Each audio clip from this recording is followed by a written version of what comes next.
remarks, Mark. I will, while you talk, just let me say that I'll mute my microphone.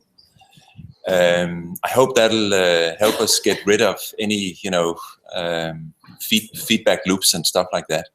Just so that you know that while you're talking, if we are uncannily quiet, then it's not because we've fallen asleep, but it'll be because I'm muting my microphone here. Yes. But otherwise, Mark, welcome to Aarhus and team course. Welcome to Knoxville. Great to see you here, Mark. We've been sort of having another intense day here at our course, and for you, it's I hope a fresh fall morning in Knoxville, huh? It's a beautiful day. It's a beautiful day. Let me see. Here, I'll show you. Ready? Here we go. We're gonna fly through my office. So see, here we go. I'll show you the beautiful fall day in Knoxville. It looks great, huh? Yeah. It really looks great. Yeah. Let me show you where we are here. So I'll lose all my cables. So this is a sort of an industrial complex, but on the other side of that, it's really beautiful. I'll trust you. I'll trust you. Yeah.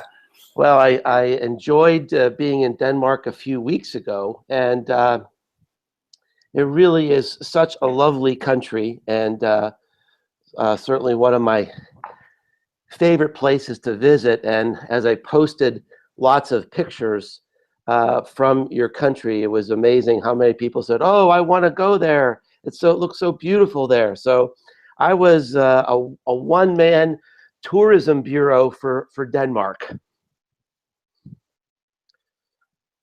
Oh, I'm sort of have to get into, that's great. I have to get into the hang of this muting, unmuting thing. I might be overdoing it, but welcome to this session. We are really glad to see you. And for the course, I'd just like to briefly introduce you to Mark. Mark is Mark is really one of the world's top voices in digital marketing and social media. And as he said, he visited us. We were lucky to have you over here in Denmark in September, so we were able to connect a couple of months ago. And that was really a great experience. But I also wanted to say to the class that Mark has written, I don't know how many books, but quite a few. He's also, yes, oh, that's nice.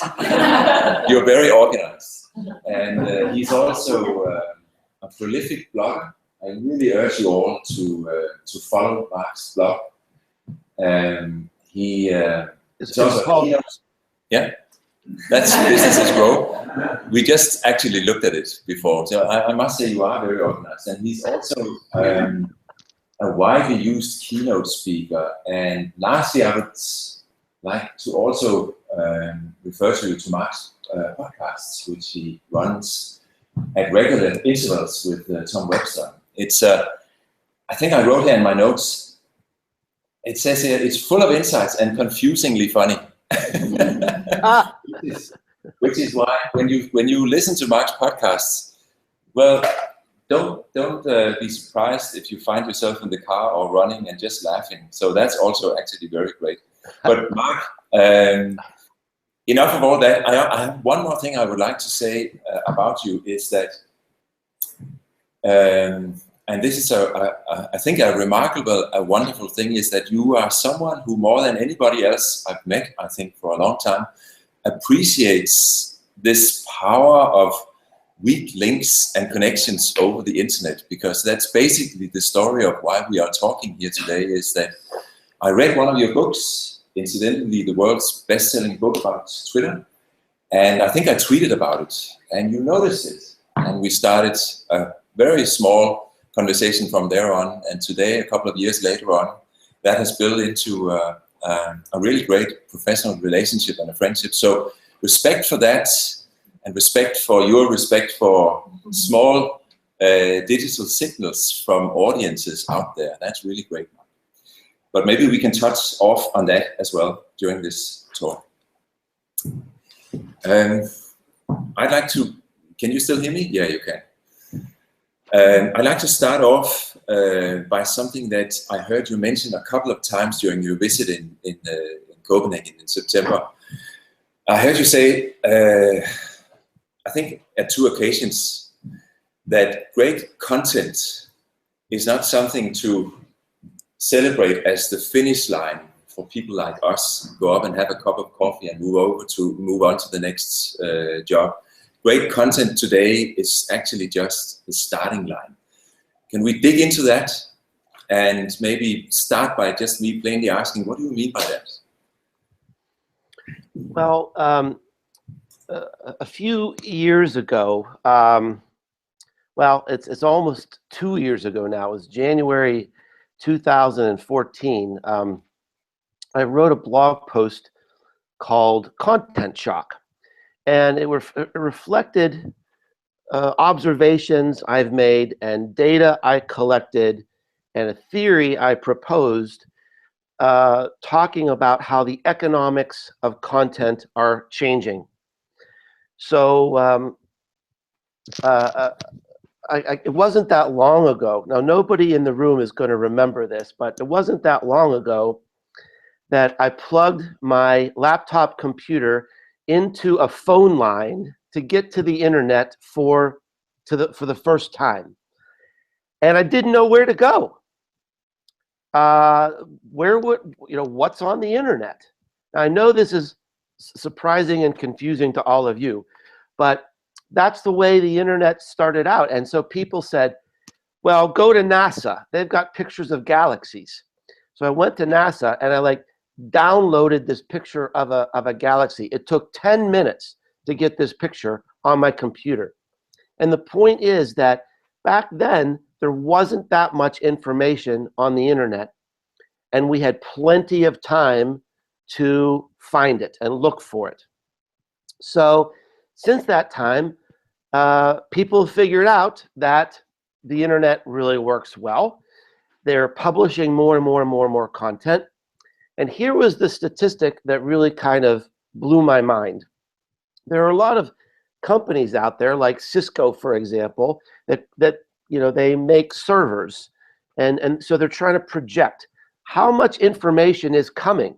What's the demand going to be for servers and our products? So there's a number of projections out there, and the projection on the low side, the conservative estimate, is that in the next 5 years, the amount of information on the internet is going to increase by 500%. So if you could imagine how big the internet is today, in the next 5 years, we're going to have 5 of those. So I began thinking about, in any time in a human system, in a natural system, in an economic system, when there's too much stuff, things change. You have to adapt, you have to adopt.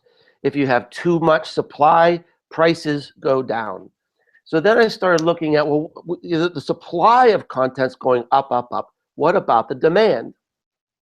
And today in the Western world, on average, we spend 10 hours a day consuming content. So you have to wonder, how much higher can that go? So we're in a situation today, that's really this content shock era that we're in today, that in some industries, in some verticals, there's so much content, consumers are simply overwhelmed. Now, this is a good thing for consumers because there's more choice, and companies have to create better content to get through, to compete. So there's more choice, it's driving better content. So from a consumer standpoint, this is great. But from a company standpoint, or from a journalism standpoint, this is a nightmare, because the competition is growing, growing, growing, not just among our natural competitors, but basically everybody who's publishing is trying to vie for attention.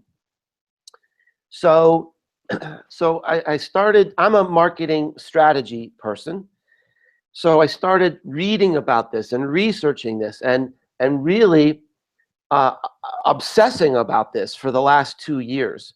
I need an answer. I need to be able to tell my customers what to do. And so it occurred to me as I was reading this that the economic value in social media today or in content today does not come from publishing. Now, a few years ago, yes, that was probably true because content was a novelty. And so if you were publishing, you were a novelty and you were special. That was one way you could stand out.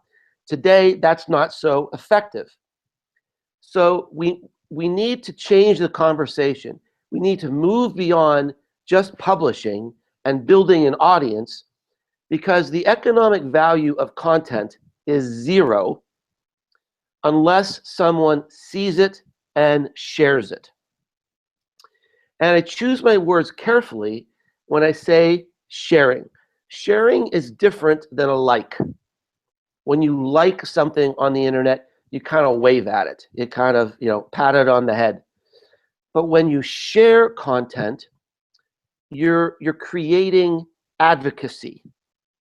So I'm going to refer to 2 statistics done by, comes from research from the New York Times in 2013. It's probably the most comprehensive content marketing research ever completed, I would say. The first statistic is that 85% of the people in the research said that through the act of sharing content, they understand the issues in the content. They understand the company, the product, the issues being presented. So before people share, they spend time reading this. They create some sort of economic or emotional attachment to it. And maybe they want to show people how smart they are, or they want to show people how relevant they are, or how entertaining they are by sharing the content. But in the process, you're creating advocates for you and the content. The second statistic is 70% of the people in the survey said that their purchasing decision is affected by content they see shared on the web. And the research is pointing to this phenomenon where people will trust content from a stranger, a review, or something shared on the web that they see. They'll trust that before they'll trust an advertisement or corporate messaging. So the act of sharing content creates advocacy, and that is incredibly powerful. It affects the purchasing decision, incredibly powerful. So the theme of my new book, which is called The Content Code, is this idea that businesses and really journalists, marketers, anybody creating content, we have to begin thinking beyond just publishing. Publishing, as Christian said, is the starting line, not the finish line. And so we have to think about a competency. How do we get our content to move? Who is moving our content? Where are these people? Why are they sharing our content? How do we find them? How do we nurture them? How do we encourage them? How do we learn from them and create content in a way that people will share it more? Because that is the economic driver of social media and content today. It's not in the publishing, it's in the transmission. That is the economic driver of the web today. This is, this is a bit, this is something that you really have to wrap your head around, because it's, to say the least, it's controversial to talk about in journalism, that the economic value of content itself is nearing zero. What I would like to ask you about is that, is this something that, are you talking about the future here, or is that a situation that, in your view, that we have already arrived at? I think that's a little bit important to understand. Well, it varies. I mean, there's no blanket answer. You have to examine really the information density of your market. So let's say you are a journalist in a city, and you are the only newspaper in that city. Perhaps you're the only news gathering organization in that city. Well, then your readers, the citizens of that area, they have nowhere else to go. So you really don't have to worry about transmission too much because there's no competition. Now that's a pretty rare example. And the fact of the matter is, you do have competition. And so when I was in Denmark a few weeks ago, I got to participate in what I think was absolutely one of the most interesting conversations of the year for me. I got to meet with some of the network anchors at TV2, and we talked about this idea of personal branding. Now, I started out as a journalism major as well. And when I was in journalism school, you were taught that you were not part of the story. You were not part of the news. You were a blank. And yet today, we see this new pressure, which absolutely is being driven by this idea of content competition. So there's lots of competition on the news. And so one of the examples, what was the name of that journalist? Snow, Christian, in the UK, that has 1 million followers on Twitter? Yeah. Jon Snow? Exactly. Yeah. So you know, here's someone who, you know, is a journalist, is an accomplished journalist, and is also building the personal brand. So here's something to think about. Last year, in 2014, for the first time, the Los Angeles Times ran a news story created by a computer. And I'm sure you've seen this, I'm sure you're thinking about this, that there's projections that computers could be writing a lot of our news in the next few years. I've seen poetry and rap lyrics being created by a computer, and you couldn't tell which is the computer, which is the human. So this idea of nuanced meaning and writing is moving into this computerized era. So how does a journalist stay relevant in that sort of era? Well, you know, the only answer I can think about is that you become part of the reason why the content moves. That journalists begin to think more like bloggers than traditional journalists. I'm a blogger, so when I create content, I think about how do I create content that is going to be interesting enough to my audience that it's going to move. How do I grow my audience so that they move my content? How do I engage with my audience so that they connect to me in some emotional way? They believe in me. There's examples in my book where people move content for reasons that have nothing to do with the content and everything to do with the person or the company or the brand who's creating it, because they believe in that person. They love that person so much that no matter what they write, they're going to pass this on to their friends because they just believe in this organization or they believe in this person. So I mean, it's uncomfortable. It's a new way to think about things. But you know, how do we stay relevant? How do we cut through this wall of information density that's not just there, but it's literally exploding in front of our eyes.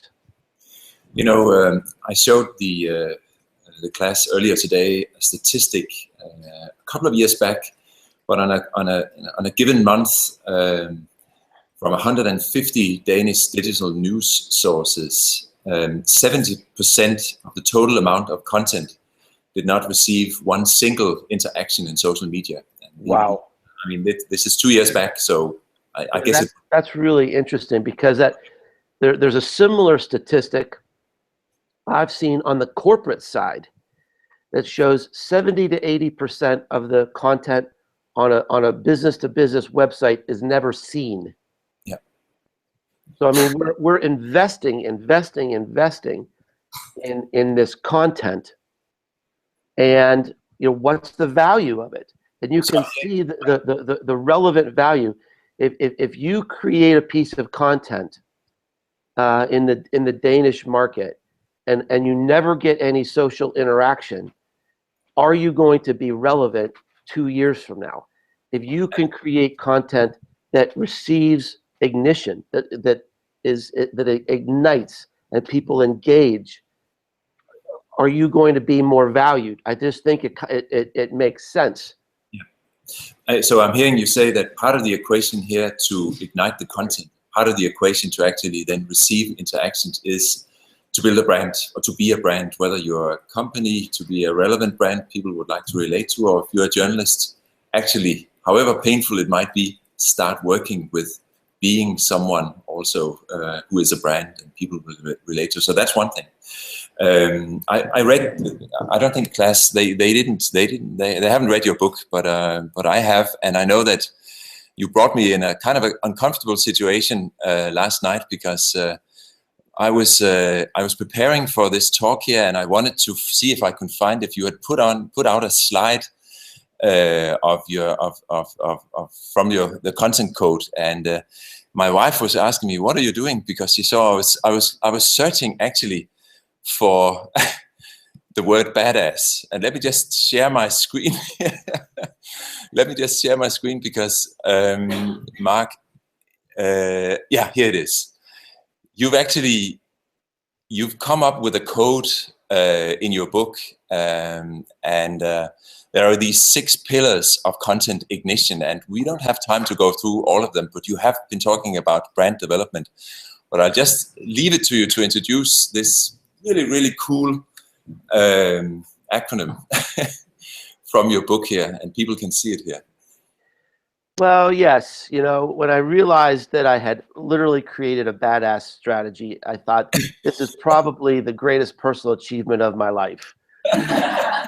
So I almost just stopped writing the book right there and retired on the spot. Yeah.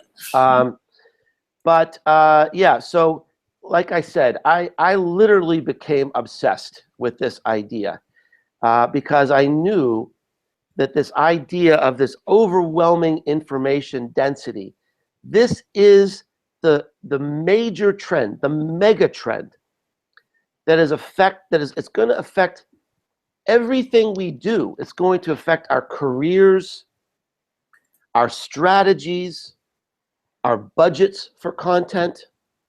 It's going to create pressure that creates new content forms, new content platforms that are able to cut through this density. This is the #1 driver in marketing today. It's the #1 driver, I think, in journalism today. Any business, any industry that depends on content, it's like a hammer on a forge. This is what's creating our future. And we have to learn how to adapt and adopt. And so I studied this for 2 years, and I came up with that there are 6 possible ways, 6 possible strategies, really, to get your content to move.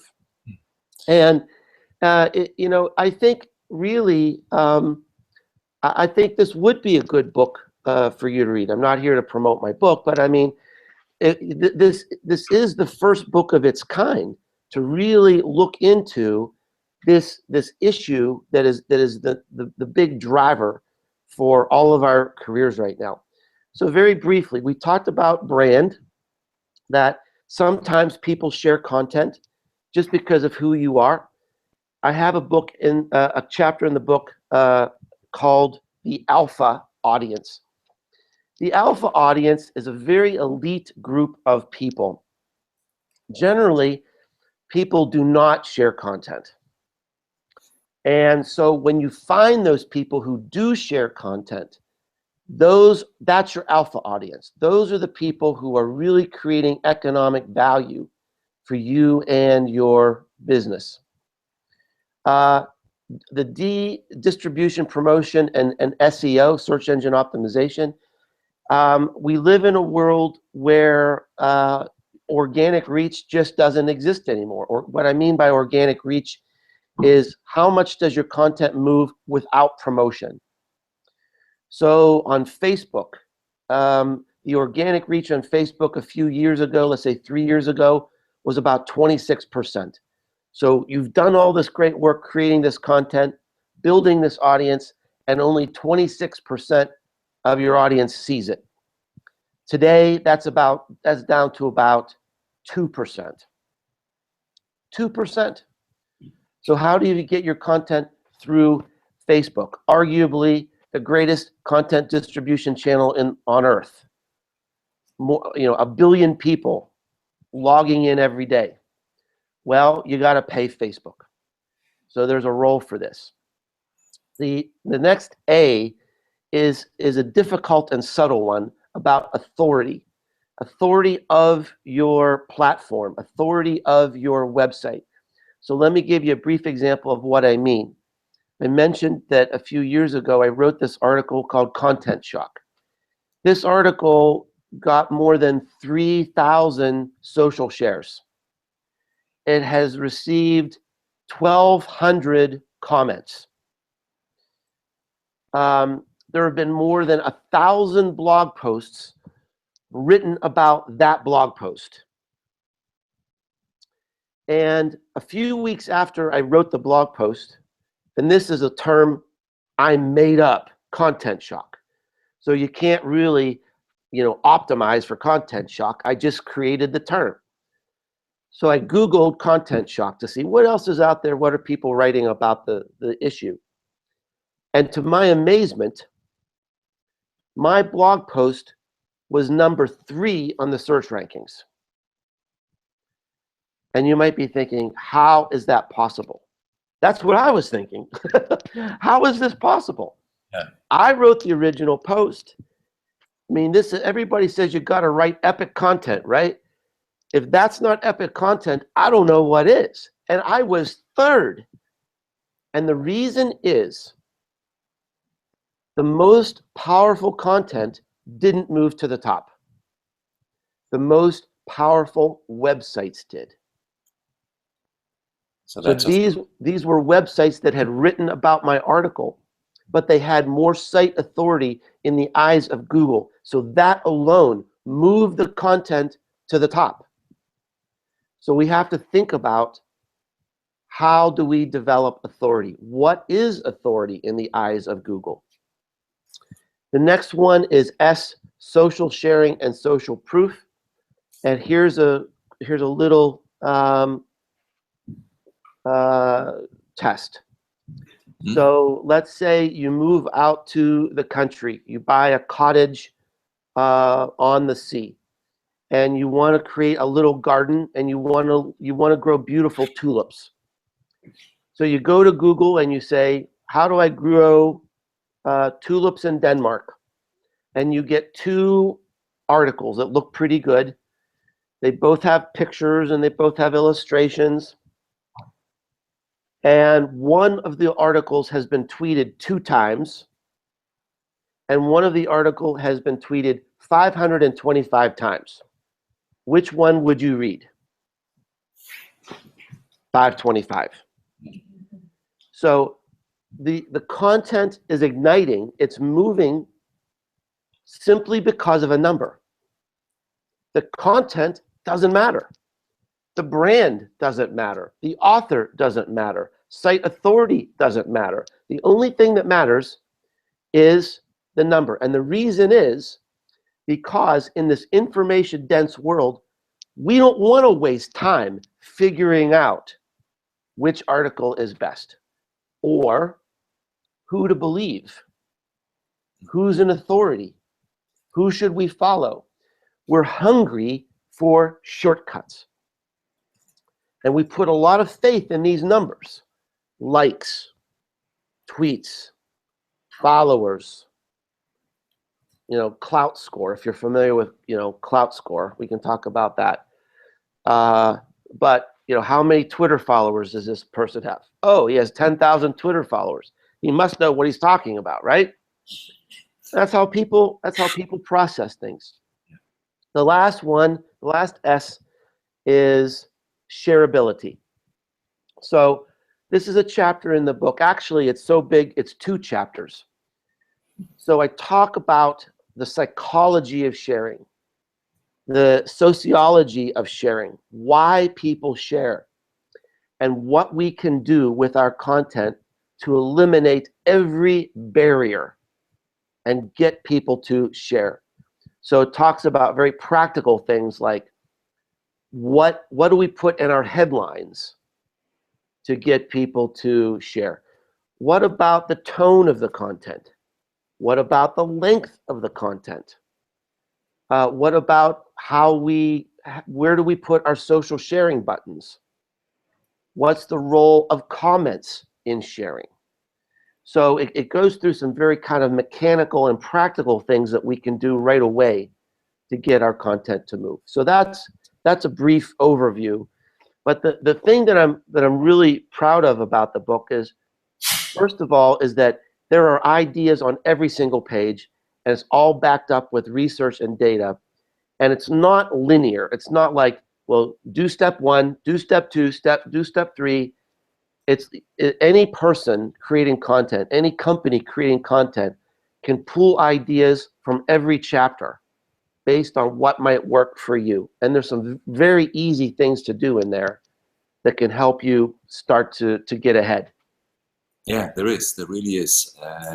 And Mark, I would like to go back to what you started out by saying, is that this really, really hard truth that our content needs traction in the social sphere before it actually starts having real value to us. For that to happen, the number 2 line was the alpha audience. Can we return to that? Because you also said that one thing is that people engage with our content. They maybe like it, but some people actually also share our content. And most people I talk to are really happy when that happens. But in my experience, it kind of stops there with that happy feeling. I mean, we don't, as far as I know, track those people who are actually sharing our content. And you have some thoughts on that, I know. Do we have to start doing that, taking note whenever someone shares our content? I think that's really the next step, Christian. I really do. Because we've lived in a world where that happy feeling that you talk about is good enough. We see our page views going up. We see our bounce rate going down. A bounce rate is, I don't know if you're familiar with that term. It's a metric that shows when people come to your site, do they view one page and leave? That's a bounce. Or do they stick around and read more things, which is always nice. Mentions and social shares. But this will soon be regarded, I think, as inadequate and really lazy marketing, because to get to the next level, we need to really understand. We need to understand beyond what the numbers are just telling us. I'll give you an example. Last week there was quite a remarkable article written on the web. There's a company called Buffer. It's a company that really specializes in social sharing. They have their own social sharing button, and they help you find good content to share, and then they optimize your sharing by looking at the time of day. Maybe most of the people are going to be, online. And it's a great company, a great bunch of people. And this is a group of people. They're known for their transparency. They create great content. They even wrote a blog post telling what everybody's salaries were in this company. And they wrote a blog post last week that said, in the last year, the traffic to our website has dropped by half. I mean, it's a cataclysmic drop. And they're looking around, they're saying, what's going on? What's going on? And they said, well, we think Mark Schaefer is right. We think this is content shock. There's so much content and there's so much competition. When we started 3 years ago, we were unique. We stood out. And month by month by month, our traffic has been going down. Our engagement has been going down. What do we do? Well, I think in some regard, every company is going to be facing this. And even if they're growing, maybe they're not going to be growing as fast as they thought they could or grow as fast as they once were because of this competition. So we need to go down to the next level and understand who are the people who are sharing our content. So they've just been sitting back. This is a company sitting back saying, oh, look, our number is going up. Our number is going up. Great. Oh, wait a minute. It's not going up anymore. It's flat. Oh, wait, it's going down and down and down. So it's time to now go to the next level. And that next level are the it's the 6 strategies in my book. And I think that's what this company is going to do. I think they're going to start, looking at my book as a blueprint to turn this around and start and turn the line, hopefully make it go back up again. And one of the key ideas is typically less than 2% of the people who follow you online, less than 2% share your content. And when I've been going around the world talking to companies and organizations about these ideas, and I ask them, do you know who are the people who share your content the most? And every time I've asked that question, the answer has been no. Now, we just talked about these are the people who are driving the economics of your business.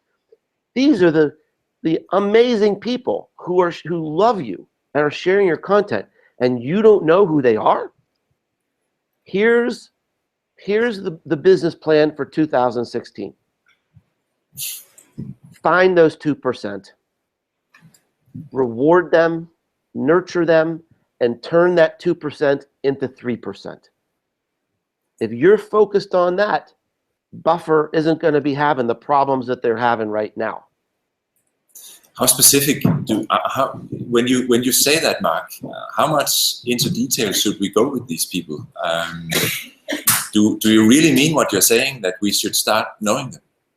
Well, let's put it this way.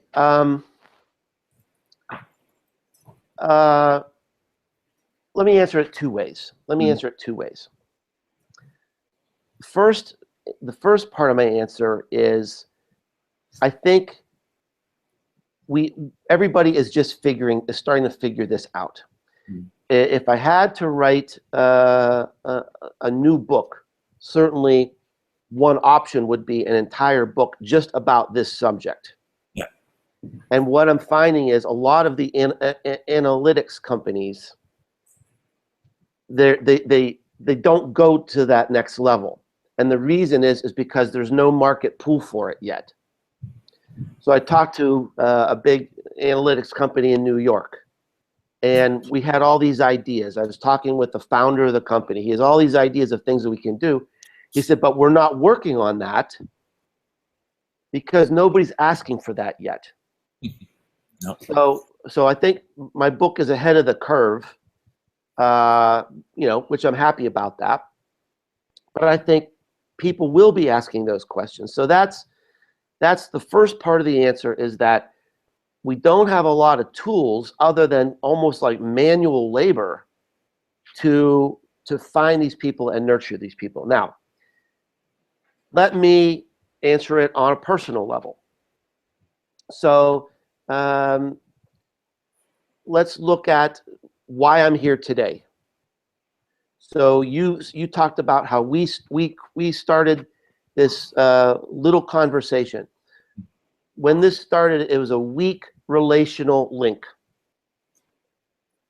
I didn't know you, you didn't know me. And over time, the amount of engagement, it was basically fueled by my content, because you read my book, then you started reading my blog, then you decided to reach out and connect. And I Skyped into a class, and then we became friends, and we met in real life, and our level of collaboration is going up and up and up. So I came to Denmark and I did some things to help you. I'm a regular guest in your classroom now. I've invited you to do a guest post for my blog. Who knows where this relationship will lead in the future? We're friends. The sky is the limit.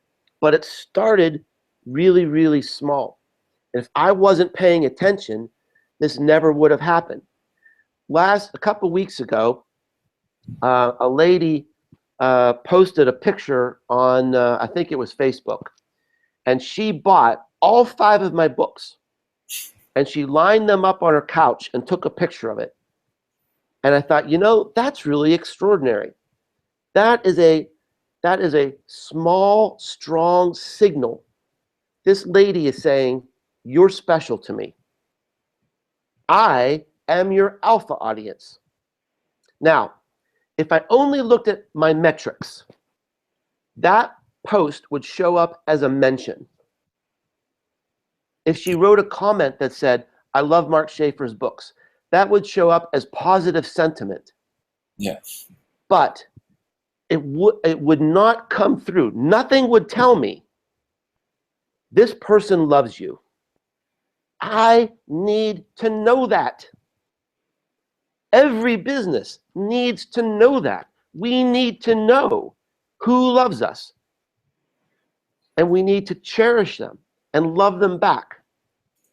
So when I saw that she posted this picture, I looked up her website and I called her up. And I said, hey, I just think this is wonderful.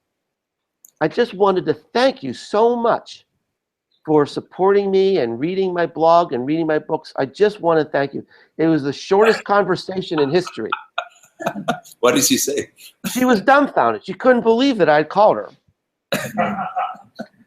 Now, this lady is now teaching classes at her local college. And she's assigning my books every semester to these students. And I think one of the reasons is that I'm creating this emotional connection with her. I'm becoming a heroic brand to her. She's sharing my content in the form of books. Now, they're good books. They're great books for students. But she also is doing it because she has an emotional connection to me. I reached out and I said, I love you back. And who knows where that will lead in the future. Yeah. But these economic benefits, well, no, wait a minute. Maybe I said that wrong. Yes. I'm married, happily married.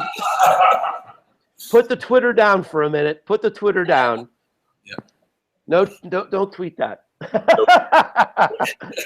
No, but what you say, you know, it's funny because it almost reminds me of the military term responding with overwhelming force. I mean, I almost hear you saying that towards our alpha audiences, when the opportunity arises and if it's not misunderstood, we should actually sometimes respond with overwhelming force. Mm-hmm. Yeah, yeah. I like that. But you know, I don't think it even has to be overwhelming. No. I think people just want to be acknowledged. They just want to be heard.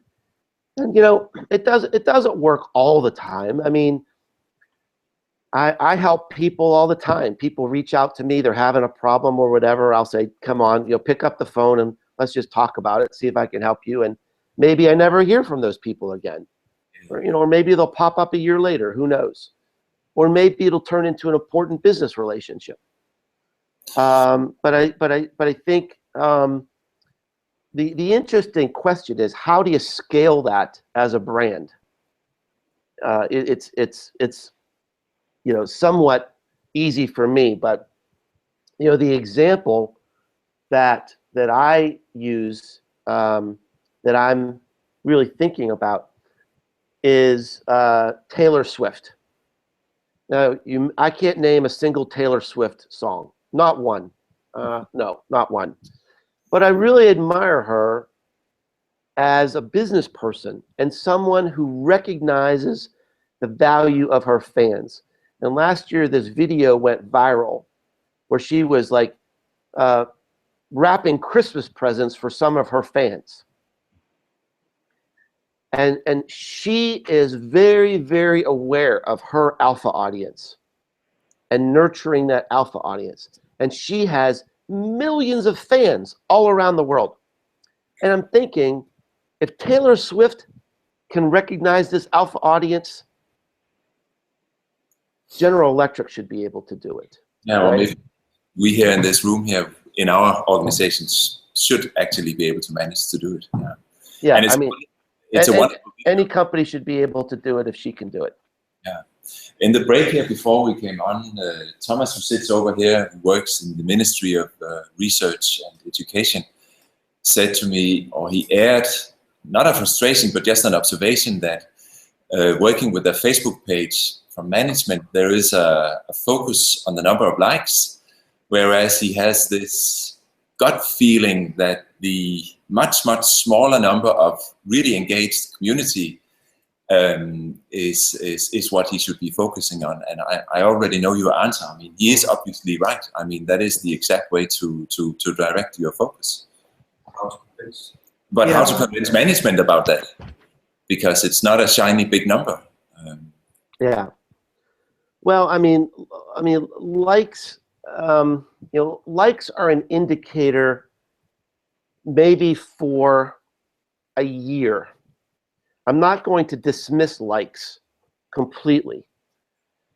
When you're starting out and you're creating a culture of content creation, and you're trying just to do it, trying to post on Facebook on a regular schedule, trying to get buy-in and acceptance. I mean, likes are an indicator that you're on the right track. If you don't have any likes, you got a problem. If your likes are kind of growing, it kind of shows you're on the right track. But after about a year or so, once you establish your rhythm and your culture, you need to start looking at, what are we trying to drive? Are we trying to drive engagement? Are we trying to drive awareness? Are we trying to get people to sign up for something or visit our website? And to do those higher level activities, we need to be building deeper relationships. No one's going to take action if you're only building awareness. They're going to take action at the point where you're building trust. Like is not a sign of trust. Sharing is a sign of trust. So you're trying to move people up that engagement curve. And so after the first year or so, you gotta move beyond likes. And social sharing is the most important metric on the path. The ultimate metric, of course, will be financial benefits or whatever your goal is. People signing up or attending, okay? But people just aren't going to see something on Facebook and go, oh my gracious, I am going to sign up for this right away. Typically, it's just noise, and they'll like it if it's a pretty picture or something. Put a picture of a puppy on anything, you're going to get a like. That doesn't mean they're going to sign up for something or pay you money. So I think likes, yeah, first off, but then shares lead to trust, which leads to engagement and loyalty. Yeah. And I also want to remind class what you start off by saying, that the act of sharing actually also implies that you've understood the message and you buy into the company. There's some really important points there as well. Mark, getting closer to wrap up, can I just ask you about a topic that's really been a really, really big debate worldwide this fall, which is this really hard question of, should we start to post more native content on the social media platforms, or should we hold on to our own websites? And I know this is a whole other session and a whole other book, but can we just finish off by a short discussion on that? Because I think it's something that many people are struggling with. Should we go all in and start really just to produce native content on these platforms?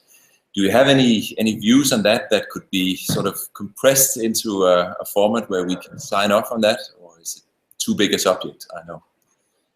Well, it's a huge subject.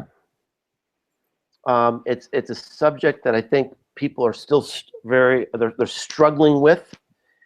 Again, I tend to take a very practical view of the world.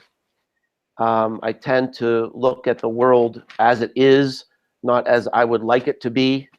And I think the world is changing, and we're going to have to adjust. We're going to have to figure out how to win in that world. And the cataclysmic change for business and marketers is, pardon me?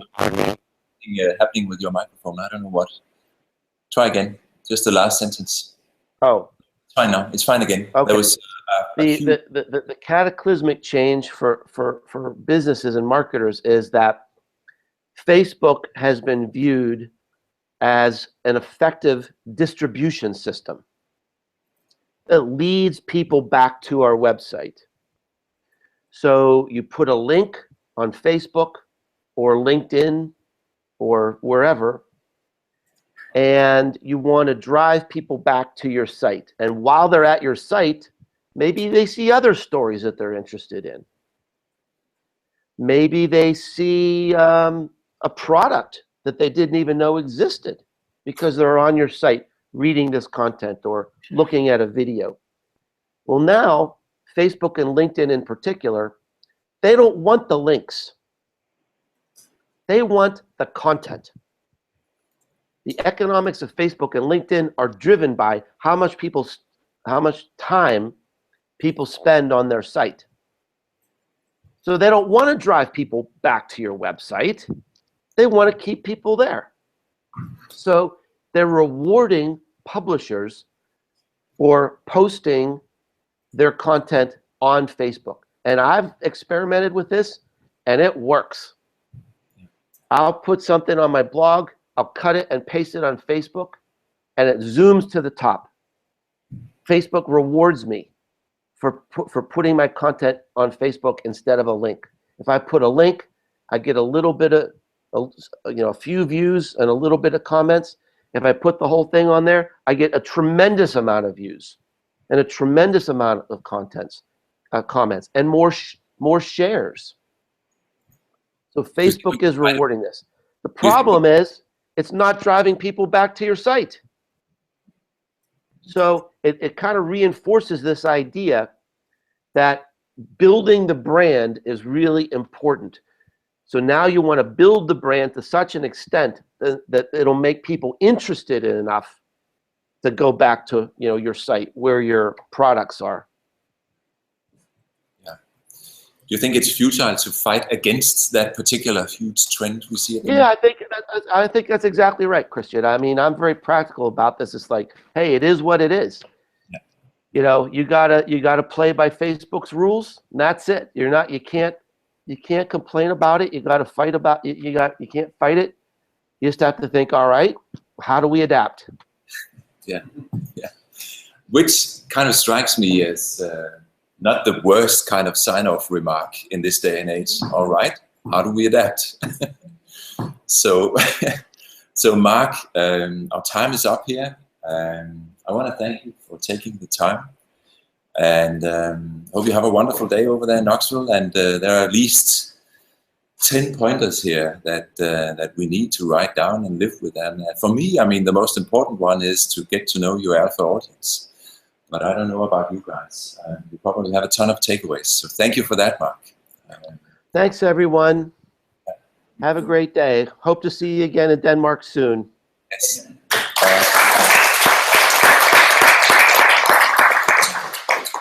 Bye-bye.